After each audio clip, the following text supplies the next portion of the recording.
Okay, this is the morning after. The morning after 6 pilihan raya negeri yang diadakan semalam. Saya rasa ramai sudah tengok dan sudah kaji result semalam. Dan saya mungkin tak perlu ulang lah, tapi kita akan kaji dari segi what happened.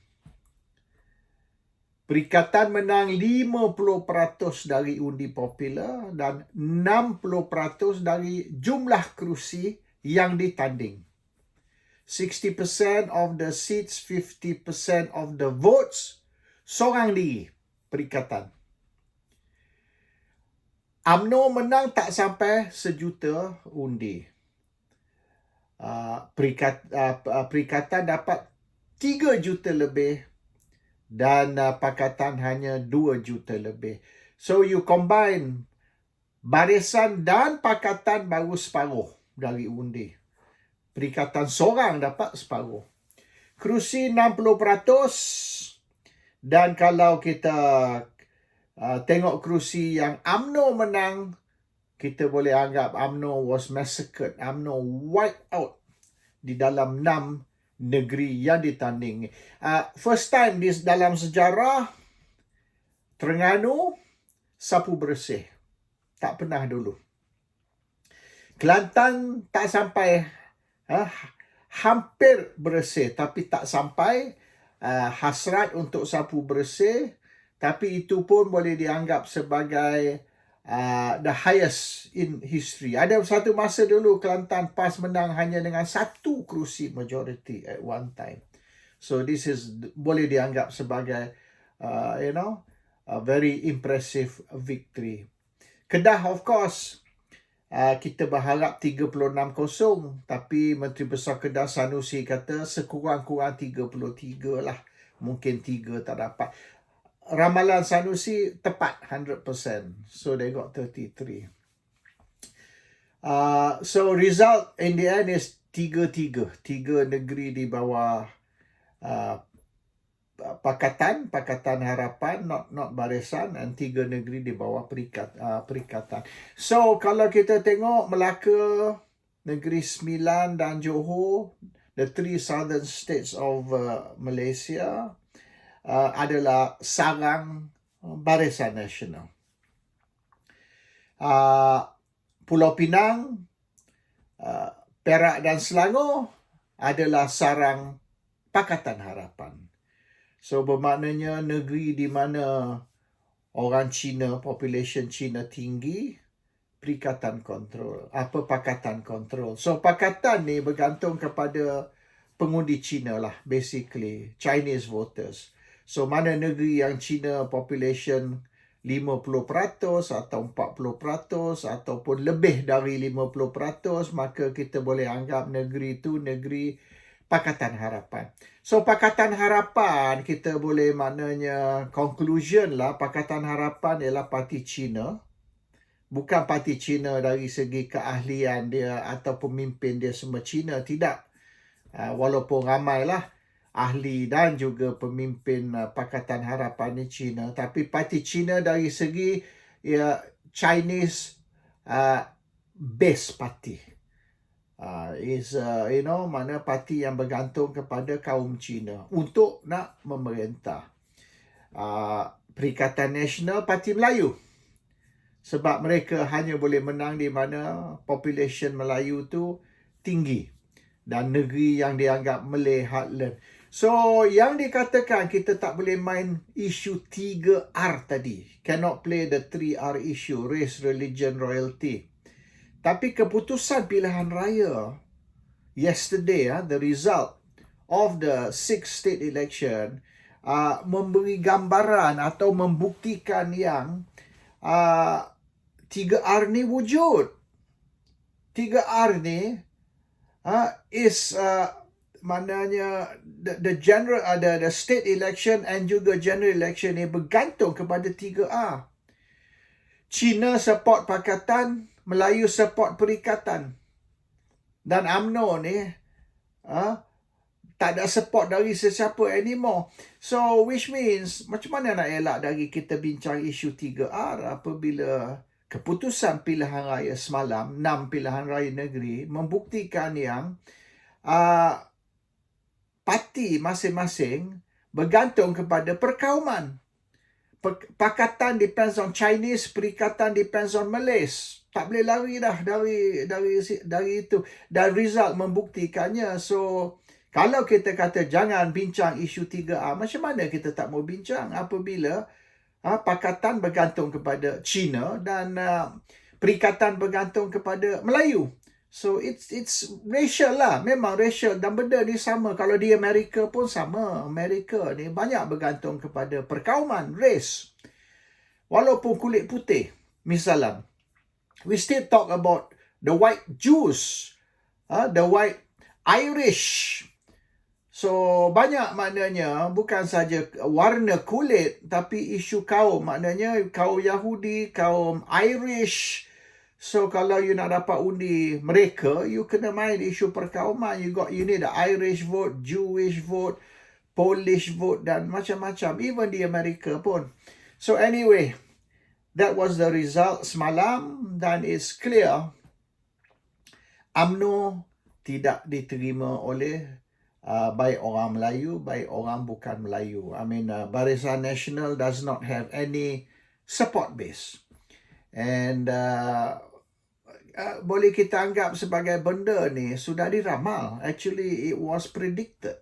Cumalah orang macam Rafizi Ramli, dia predict dia akan sapu bersih lah, dia akan, Kelantan, UMNO atau Pakatan akan menang 15 kerusi dan di Terengganu mereka akan menang 15 kerusi dan macam-macam. So at the end, di Kelantan tu dia orang menang cuma 2 kerusi and 1-2 kerusi. Di Kedah juga sama, and also di Terengganu ni tak menang 1 pun, wipe out terus, termasuk 2 bekas menteri besar. Ex-menteri besar got wiped out in Terengganu. Amanah got wiped out. Raja Barin finish, the big man of Kuala Terengganu wiped out dan sebagainya. So that's a result. Sekarang ni dia punya soalan, $1 million question, what is UMNO going to do? Dan yesterday punya 6 pilihan raya negeri, walaupun 6 pilihan raya negeri ni melibatkan hanya 50% dari jumlah pengundi yang daftar. 50% of the registered voters were involved yesterday lah. 50% of the 20 million voters, hampir 10 juta pengundi. Tapi walaupun 50% is very big. 50% dari jumlah pengundi berdaftar boleh dianggap sebagai satu jumlah yang besar, walaupun 50%, sebab 50% is reflective of 100%. Kalau 20-30% pun boleh kita tu. Maknanya kalau katalah 2-30% saja pengundi terlibat semalam, masih boleh anggap sebagai referendum. Ini 50%. So, tak boleh nafi. Yesterday was a referendum. Referendum rakyat. Dan keputusan semalam is actually a vote of no confidence. Itu undi tidak percaya atau undi tidak yakin kepada Perdana Menteri Anwar Ibrahim dan Timbalan Perdana Menteri Ahmad Zahid Hamidi. Yang kedua-dua presiden parti masing-masing. So it means yesterday Malaysians, bukan saja 6 negeri, Malaysians dari keseluruhannya telah memberi undi tidak percaya kepada Anwar Ibrahim dan juga kepada Zahid Hamidi. Jadi Anwar Ibrahim kena kaji. This is actually mandate rakyat yang diberi kepada Perikatan Nasional. So yesterday, kalau nak terima ke tak mau terima hakikat ni up to masing-masing lah. Ramai tidak akan terima, of course. But yesterday, mandate rakyat kepada Perikatan Nasional. Perikatan Nasional got the rakyat's mandate. They got 50% of the votes, yeah? And also they got 60% of the seats. The popular vote and the total seats. So, kita boleh kata, oh, it's still 50-50. Yes. 50-50. Perikatan got 50. Pakatan and barisan combine, ya. Dua.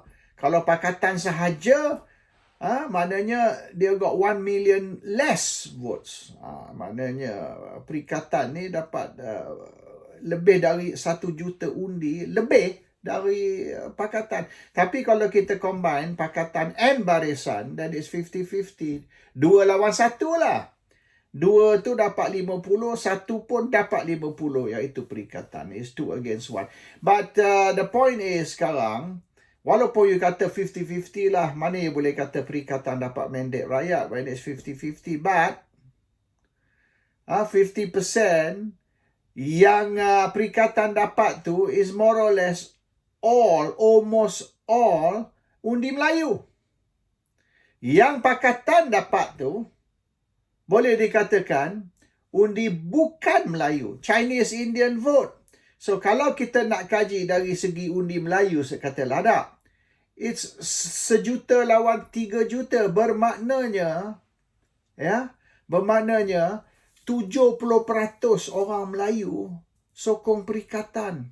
Hanya 30% saja sokong barisan. So barisan only got 30%. And itu pun they got 30% kerana mereka dapat undi, barisan bukan saja dapat undi Melayu. Dia dapat undi bukan Melayu also barisan. So you tak boleh kata 1 juta yang undi UMNO ni orang Melayu banding dengan 3 juta lebih yang undi untuk perikatan orang Melayu. No. Because walaupun perikatan dapat 3 juta lebih, mostly undi Melayu, yang 1 juta undi untuk barisan bukan semua undi Melayu, sebab DAP arah China undi untuk UMNO. So kita kena kaji, which the detail kita boleh dapat mungkin dalam beberapa hari lagi lah ni. Kena tunggu a few more days we get the result. So 1 million pengundi yang undi untuk UMNO, berapa orang Melayu, berapa orang Cina dari DAP. I won't be surprised 50-50. Bermaknanya kalau kita kaji betul-betul, orang Melayu yang undi untuk UMNO ni tak 1 million, mungkin 500,000. Ini saya just example lah. Mungkin 500,000. So in that sense, undi Melayu yang pergi ke perikatan lebih dari 80%. Okay, banding dengan undi Melayu yang pergi ke UMNO, which is dalam 10% hingga 15% sahaja. So boleh dianggap sebagai orang Melayu hampir semua exodus kepada perikatan. Yang tinggal dengan UMNO ni, not 1 million lah, far less than 1 million. Sebab banyak undi yang UMNO dapat 1 million vote tadi tu yang pergi ke barisan is not undi Melayu, tapi ramai orang Cina, orang DAP yang undi untuk UMNO atas arahan parti. So in that sense, ringkas cerita, UMNO tidak lagi mewakili orang Melayu. In fact, UMNO ni boleh dianggap sebagai parti yang mewakili Cina DAP. UMNO has now become a Chinese party, representing Chinese voters from DAP. So nak kata UMNO ni parti Melayu, tak lagi. Kalau setakat Melayu saja habis. UMNO will be totally wiped out. Macam parti lain lah. Muda dan sebagainya. Sampai hilang deposit tu dia orang tu. Bukan saja kalah. So UMNO, kalau tanpa katalah orang DAP, orang Cina undi untuk UMNO, prestasi UMNO lagi teruk semalam. Is kerana China lah bolehlah UMNO ni scrape through. Nyaris-nyaris mati. Tapi tak mati totally because China membantu. So UMNO is a Chinese party. Tidak lagi parti Melayu. Tak boleh dah claim ni parti Melayu. Itu the reality of the whole situation. Kita kena buat more detail punya analysis lah.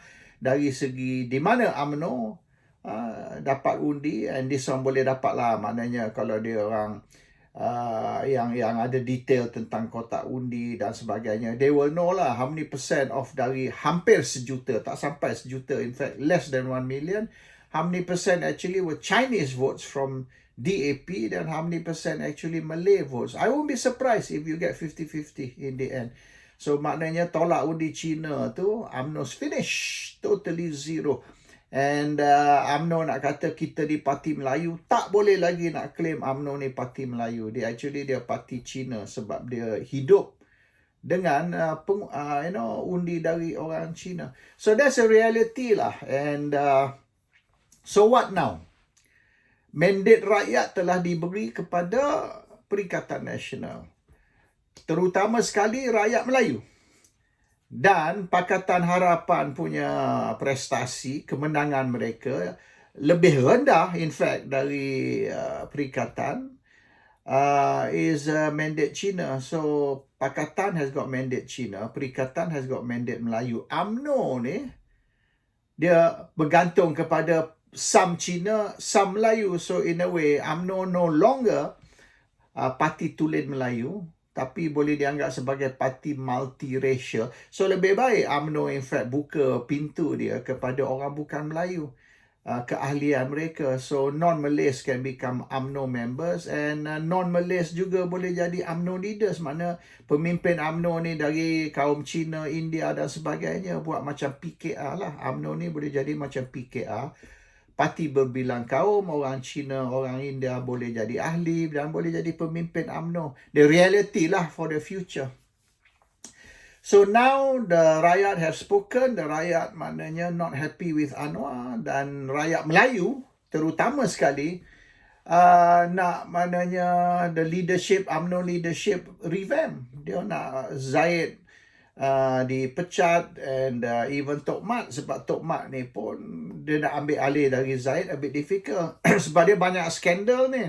Skandal 10 juta ni duit money laundering lah, duit rasuah yang dia smuggle pergi ke England tu, 10 juta dia beli rumah dekat London. Dan LCS ni, di mana syarikat dia terlibat 700 juta lebih, 700 over million, dan 100 juta lebih duit diterima atau bayaran diterima tanpa kerja dibuat. They were paid for work not done. So benda ni big scandal lah untuk Tok Mat juga. So Tok Mat pun tak boleh lah, maknanya kalau kita ganti Ahmad Zahid Hamidi dengan Tok Mat ni, cuma kita mengganti setan dengan hantu lah. Apa beza lah setan dengan hantu tu? Kita buang setan, kita ambil hantu jadi pemimpin. Both have to go. And so kalau tidak, maknanya kalau Zahid ni terus sebagai pemimpin, termasuk Tok Mat dan beberapa orang lagi, maknanya UMNO ni as good as finish lah. Siap kain putih, dan kita boleh baca talqin lah untuk UMNO. Sebab UMNO will not be around PRU 16 ni, 4 tahun akan datang ni. They're going to finish. Dia hanyut. So that is a reality. Yesterday kita boleh buat kajian lebih mendalam apabila kita dapat more detailed result. But the way I see it, the rakyat have spoken, and the message from the rakyat is clear. Ini satu referendum against Anwar dan juga Zahid Hamidi, dan is a mandate that's being given, mandate rakyat yang telah ditarik balik dari kerajaan, dan mandate rakyat telah diberi kepada pembangkang.